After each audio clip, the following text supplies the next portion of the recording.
Umuulan. Check up natin ngayon. Kaya nagutom ako mga sisi. Uy, gutom na gutom ako. Bawal kasing kumain. Ayan, oh, may dala akong paksa. Tapos may banana. Wala, bakit ano? Pula yung ano natin. Walang, hindi maganda yung signal. Inom na lang ko ng tubig. Ang lakas ng ulan.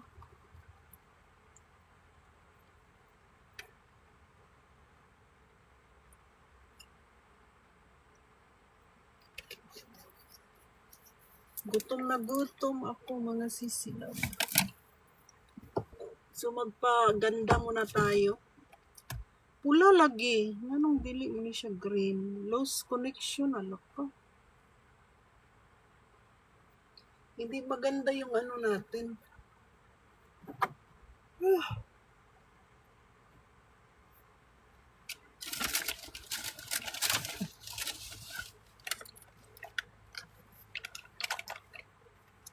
Lost connection.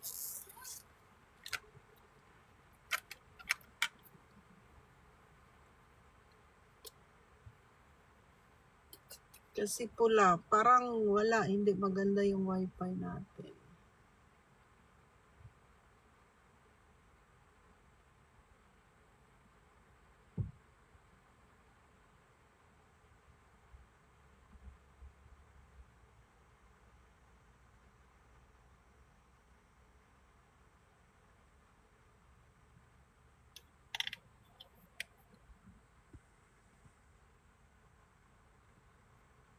Na matagal.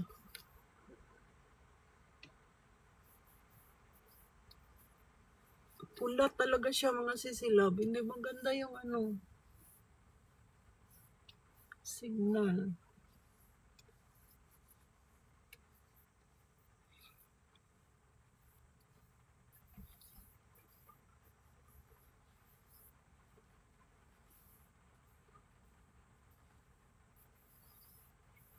Makapasok ba?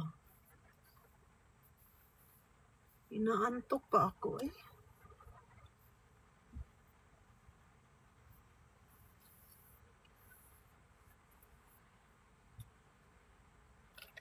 Inaantok, gutom, nandyan na lahat.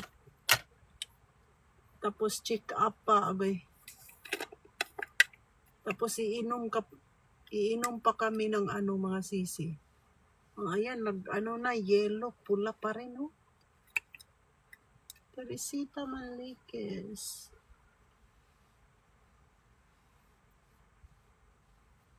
Hindi kasi ako sanay. Good morning, Sisilab. Hindi ako sanay pag walang ano kain sa umaga, bitaw. Nangihina yung katawan ko. Pero hanggang alas 10 tapusin natin. Hindi ako nakadala ng hangko ay pupunta pa naman ako sa bangko.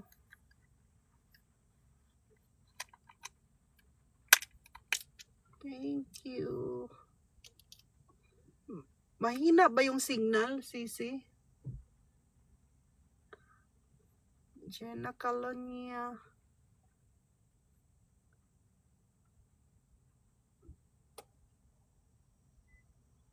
Mag-absent ako ngayon mga sisilab kay nako'y lakad. May lalakarin ako ba yung package na na-hold daw mga sisi. So pupuntahan ko sa post office, itatanong ko.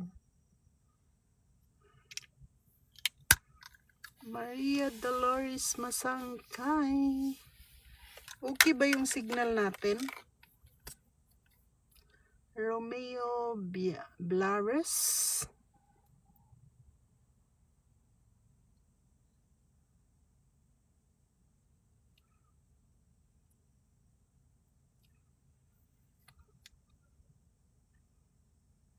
Ganon, Mamwing.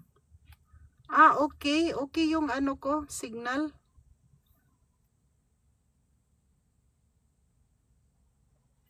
Akala ko ano, kasi kanina pula. O pula nga, bakit kaya? May something wrong?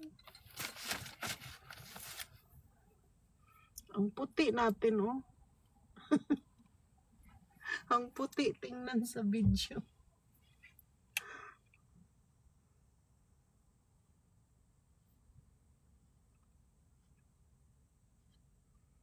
Nakaganon pa naman ako mga sisi.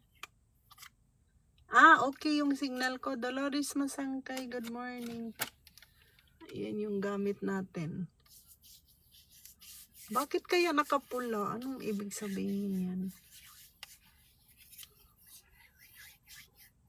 Nakaganon pa naman ako mga sisilab. So nakita yung ano na kilikili.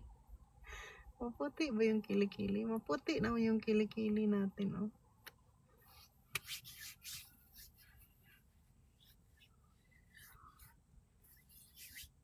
Thank you so much. Nagutom ako, eh. Yaks. Sino to? Yaks daw. Mas maitim pa nga. Ang puti kaya ng kilikili, oh. Oh. Saan ka dyan? Maputi yung kilikili ko, oy.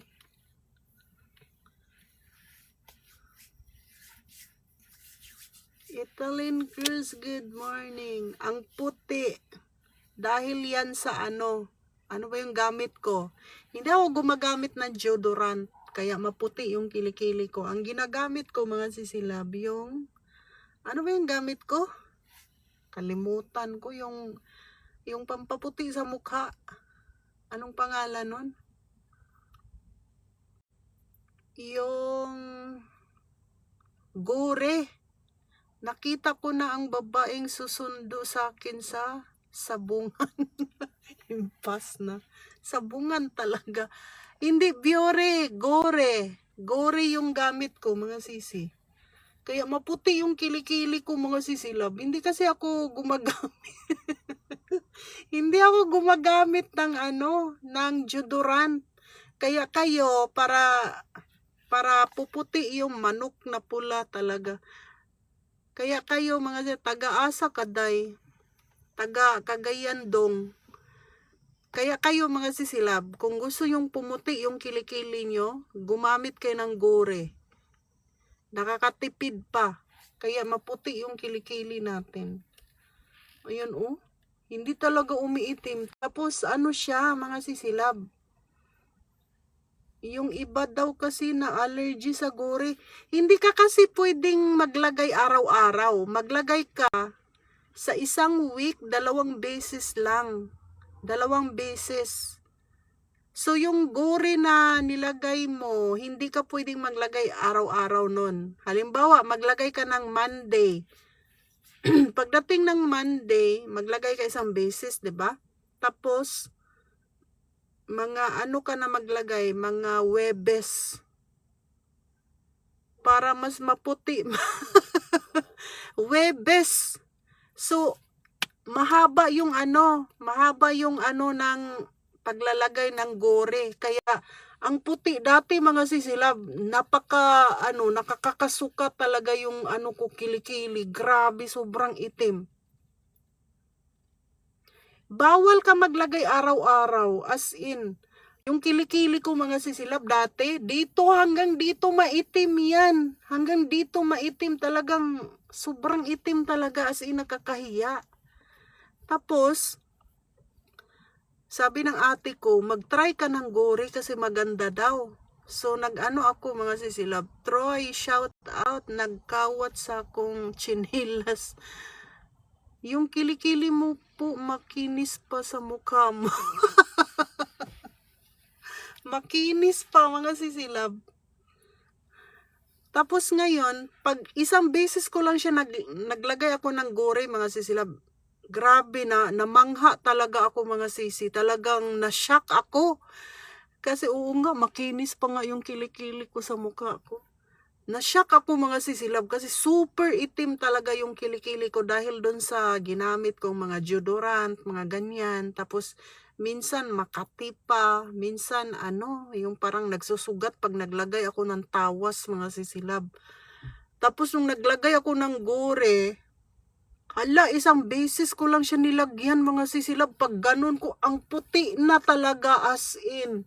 Kasi ang ganda ng gore mga sisilab, pagpapawisan yung kilikili mo, hindi siya dry. Pagpapawisan, tapos lalo siyang puputi. Ganun yung ano ng gore. Kaya kung kayo, kung ano-ano na yung ginagamit nyo, nagbili na kayo ng mga whitening, kung ano-ano pang mga whitening na ginagamit nyo, itigil nyo na yan, mag-gore na kayo. Pero hindi siya hindi siya araw-araw gamitin. So sa isang week, 2 beses ka lang maggamit. Kasi hindi siya nangangamoy, hindi mabaho yung kilikili mo. Ganun siya. Wait lang. Nainitan ako. Hindi mabaho yung kilikili mo.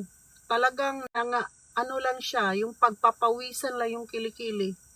Magperla na kayo para pumuti. Promise mga sisilab. Kung nakita nyo lang yung kilikili ko, talagang nasuka. Masusuka talaga kayo sa sobrang itim. Tapos iba talaga siya. Nakakahiya pag gumaganon ka. Pag gumaganon ka mga sisilab, nakakahiya talaga mga sisi.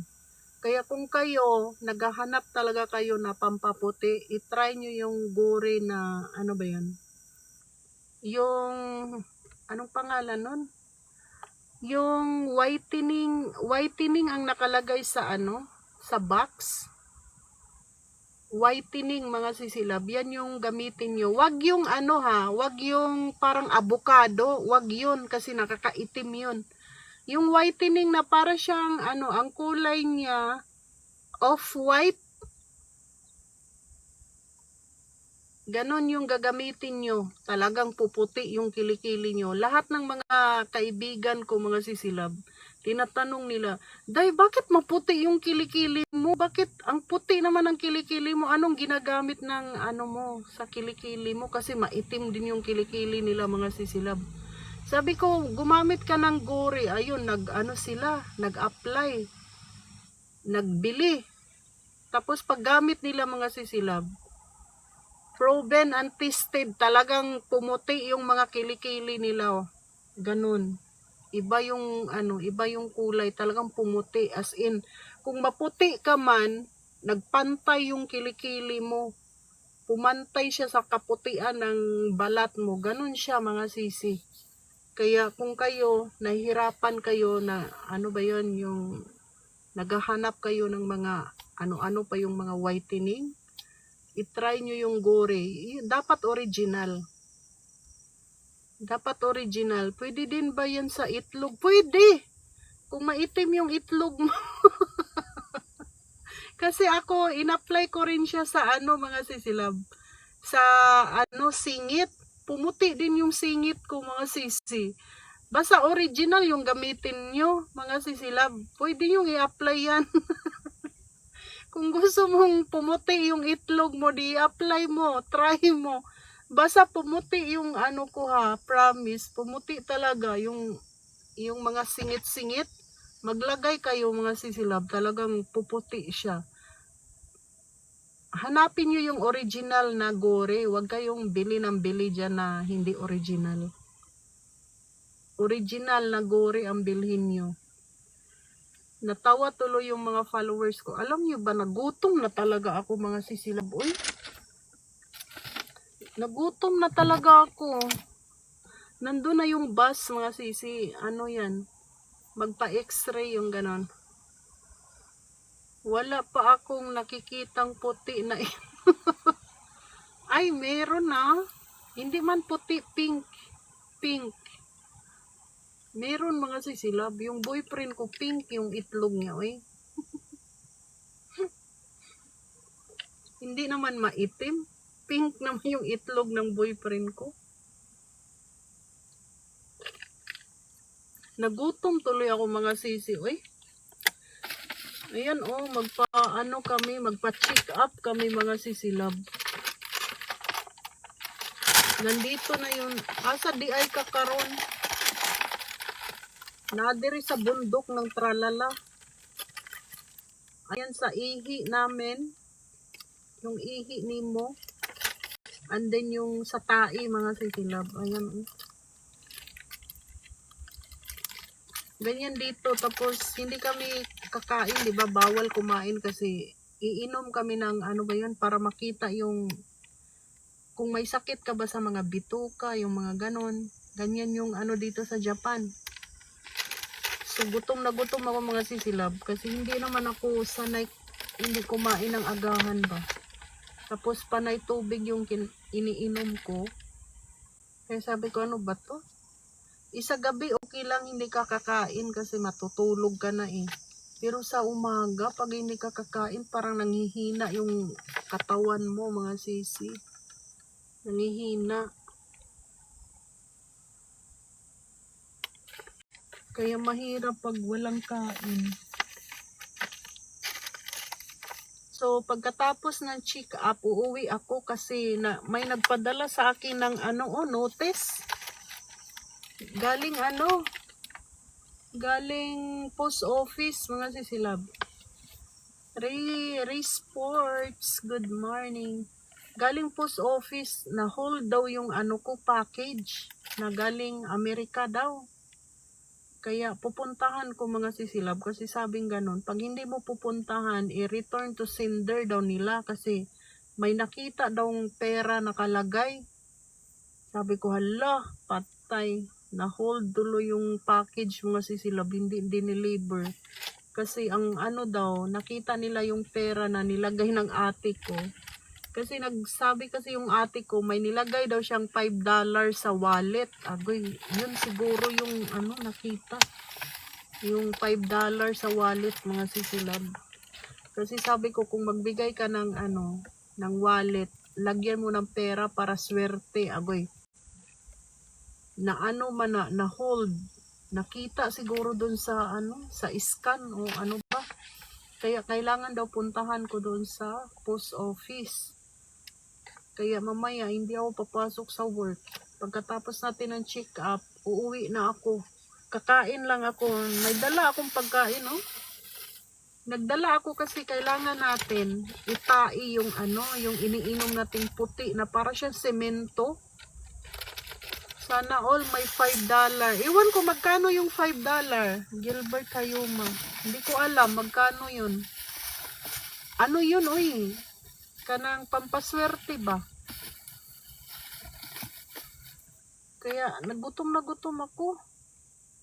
Mahirap kasi pag pag may check up mga sisila, bawal kang uminom ng kape, bawal kang kumain, lahat bawal. Times 60?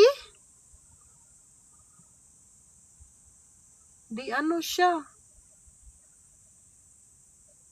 Magkano yan? Hindi ako marunong mag-commute. Good morning. Kaya mahirap pag check up talaga. Buti nga walang regla eh. Pag may regla na impas na mga sisilab. Mahirap. 5 minutes left. Mamaya pa ako papasok kasi 8:45 yung ko. 300 pesos pala yun. Alam, malaki pala yun. Ay, parang 1,000 nga. Shout out kay Baby Zia.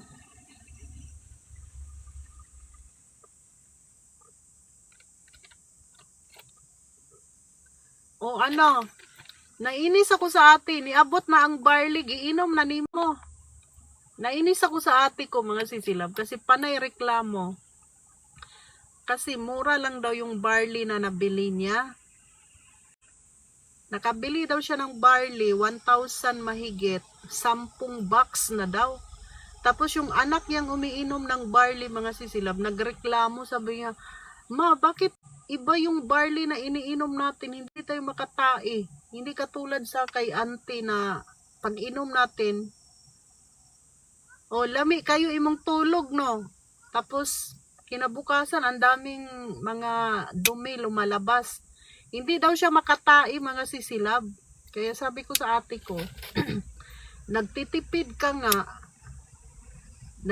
nagtitipid nga kayo kasi ayaw yung bumili ng barley sa Japan. Tapos ngayon, nagreklamo kayo kasi hindi kayo makatai. Ano daw yun mga sisilab? Yung barley daw dyan sa ano? Yung pinopromote ni yung ewan ko sikat na iba kasi yung ano, iba kasi yung barley ng Japan mga sisilab.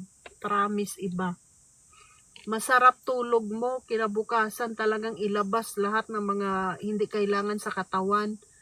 Talagang maganda siya mga sisilab. Kaya sabi ko sa ate ko, bakit ka bumili ng ganun kadami, umabot pa ng 1,000 mahigit, tapos wala namang effect. Oo, mga sisilab. Tapos, sabi ng ng pamangkin ko, hindi daw siya makatai, ilang days na nabuang na. Sabi ko, ayan na nga, kasi nagtitipid kayo. Lagi niyong sinasabi, mahal kasi yun sa Japan, mahal.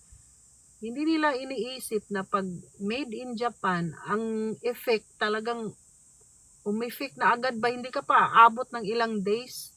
Mga ano pa lang, 1 day ka pa lang uminom mga sisilab, alam mo na. Kasi ang sarap ng tulog mo.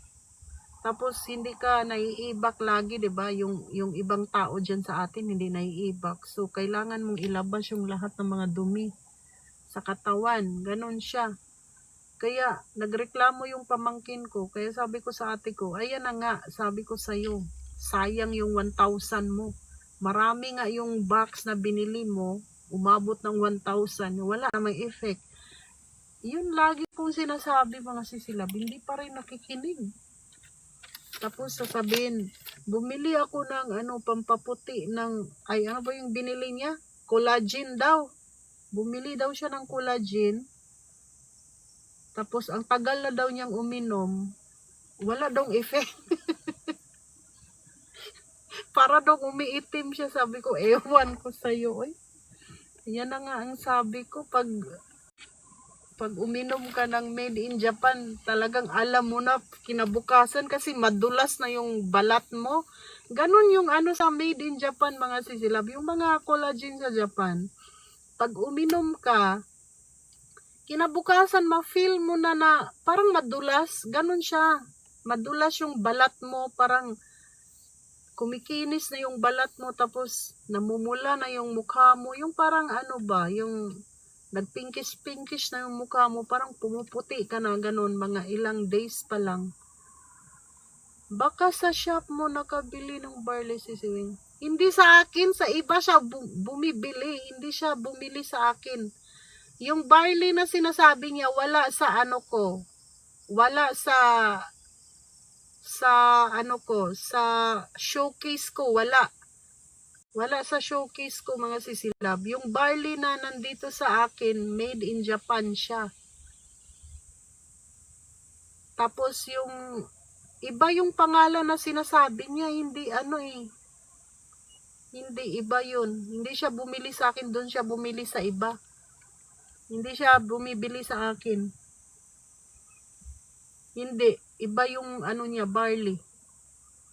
Conchita de Dios. Kaya sabi ko, nag-usik-usik ka og kwarta, Kung binili mo pa yan ng ng made in Japan, di wala ka ng reklamo. Kasi di ba made in Japan yung iniinom niya, talagang iba talaga yung effect.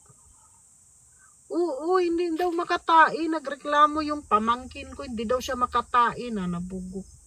Sabi ko, ayan na. Yan si Gilbert, sabi ko, kasi hindi siya makatulog mga sisilab, kasi ang dami yang iniisip. Siyempre galing siya sa di ba, Saudi, ang daming iniisip. So sabi ko sa kanya, bumili ka ng barley dito sa shop ko, yung made in Japan. Tapos ngayon, sabi niya, sige, mag-order ako. Nag-order siya, bumili siya. Sabi ko, anong maganda daw tulog niya. See? Ganon nga, mga sisi. Isipin mo yung yung mura nga, pero wala namang effect. Ganon din, mga sisilab. Yung effect naman kasi yung kailangan natin. Hindi yung quality ba ang kailangan.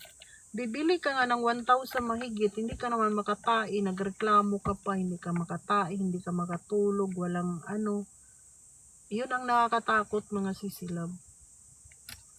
Kaya minsan, sabi ko sa ate ko, isipin mo nga yung ano, magkano yung binili mo, yung price na binili mo sa collagen, tapos wala namang effect. Tapos bili ka ng bili ng ganun, walang effect. Ganun din, sayang yung pera mo. Thank you, Dolores na sangkay. Sayang yung pera mo mga sisilab pag ganyan. Kasi ang hinahanap mo yung effect, di ba? Yung effect ng food supplement. So ngayon nagreklamo dahil hindi makatai na impas na. Pag hindi ka makatai, nakakatakot yan. Kasi ako nga, pag umiinom ako ng kayani, kinabukasan talaga, lalabas talaga yung lahat ng dumi mo. Tapos ihi ka ng ihi. Kino-compare niya yung iniinom niya dito sa Japan. Sabi ng pamangkin ko, hindi ka tulad dun sa barley ni auntie na pag umiinom ka, talagang tai ka ng tai. Ganun ba mga sisilab? Tapos pumapayat daw siya.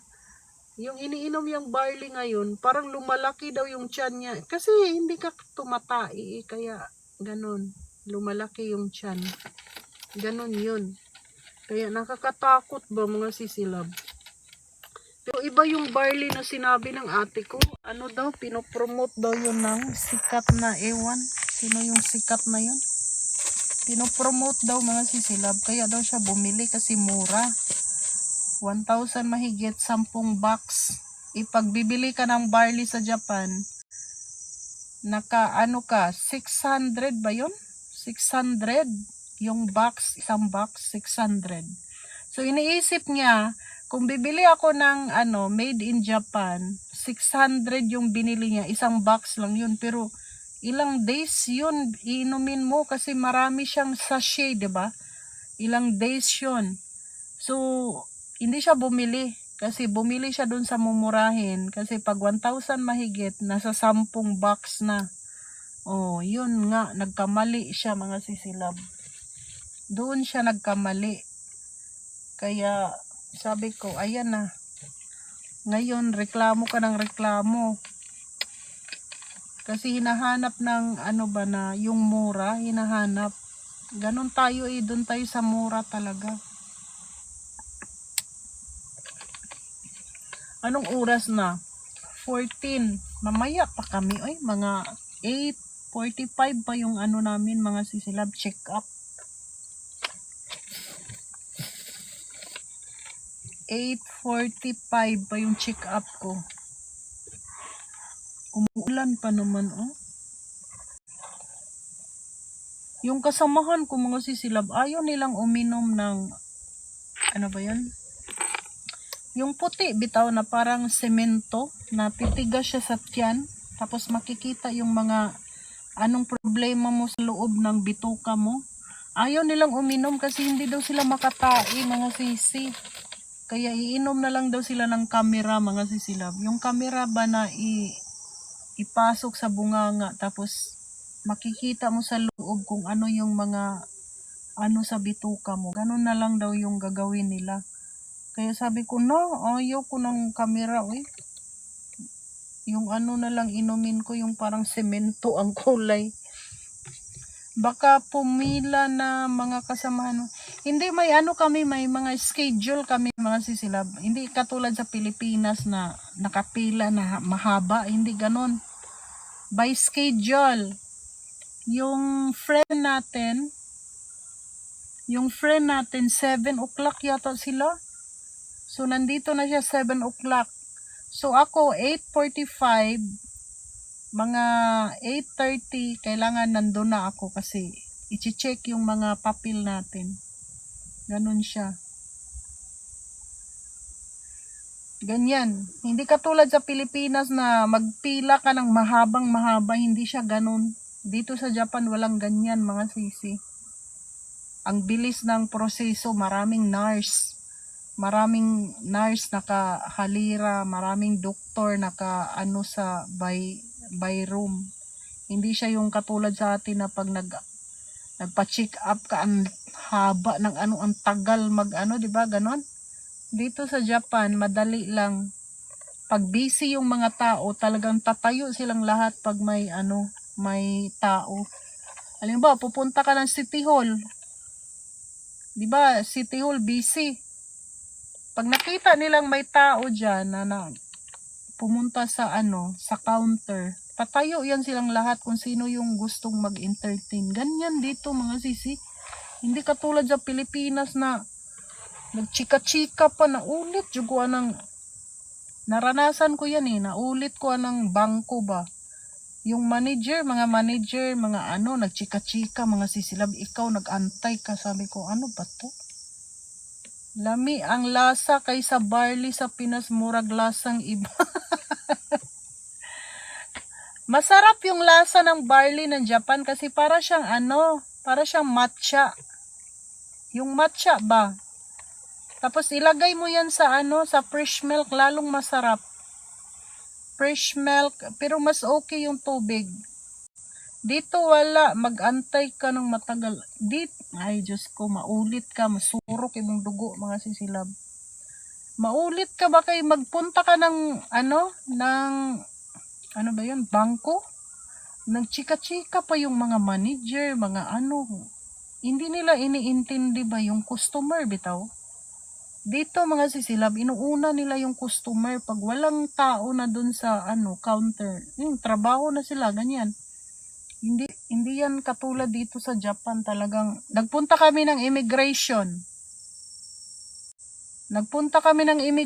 Pagdating namin, binigyan kami agad ng papel, fill up kami. Tinuruan pa kami paano i-fill up, ganyan. Pagpasa namin sa immigration ng papel, binigyan kami ng number. Mga lang siguro, wala pang 10 minutes mga sisilab. Tapos na yung namin, yung alien card. Tapos tinanong ko, ilang years po yung sa akin? Kasi sabi nila, pag walang asawa, wala, maano lang daw, mga 7 years, mga ganon. Kapag walang asawa, yung ibibigay daw, mga 7 years lang daw, ganyan. Tapos pagtanong ko mga sisilab, ilang years po yung alien card ko? Sabi niya, 10 years. Sabing ganon. Sabi ko, hindi pala totoo yung mga sinasabi ng mga Pilipina. Depende pala yan sa mo. Baka hindi ka nabayaran o Kaya kailangan magbayad talaga ng tax. Ganyan dito. Hindi katulad sa Pilipinas na mag-antay ka ng matagal hanggang mainis ka talaga sa Pilipinas mga sisilab. Ibang-iba talaga dito mga sisi. Mahal mo naman yung Pilipinas kaso lang pag nasanay ka sa sa ibang bansa na madali lang i-process yung mga ID, mga ganon. Hindi naman hihingian ng may old ID ka ba? Sarap talagang sampalin yung mga ganon ba. Hihingian ka pa ng old ID dito nga yung old ID tatanggalin na yung yung bubutasan na. Oo, mainis ka sa Pilipinas mga sisilab. Yung oras mo ba? Hindi nila iniisip yung time is gold. Ganyan. Kukuha ka nga ng ID kasi wala hingan ka pa ng valid ID. Kaya nga, mga bugok talaga mga sisi. Yan ang mahirap sa Pilipinas. Yung katulad nung nag-renew ako ng passport. Malay ko ba hingian ako ng old ID? Sabi ko, anong old ID? Yung ID ko daw nung nag-aral ako, nabuang naman siguro. Ilang years na yung nag-aral. Bihira na lang dito, walk-in. Karamihan ngayon, appointment sisiwing. Ganun ba? Yan yung hindi maganda sa atin. Tumutunog na yung Anong oras na? Sige na nga. Tayo na, oy.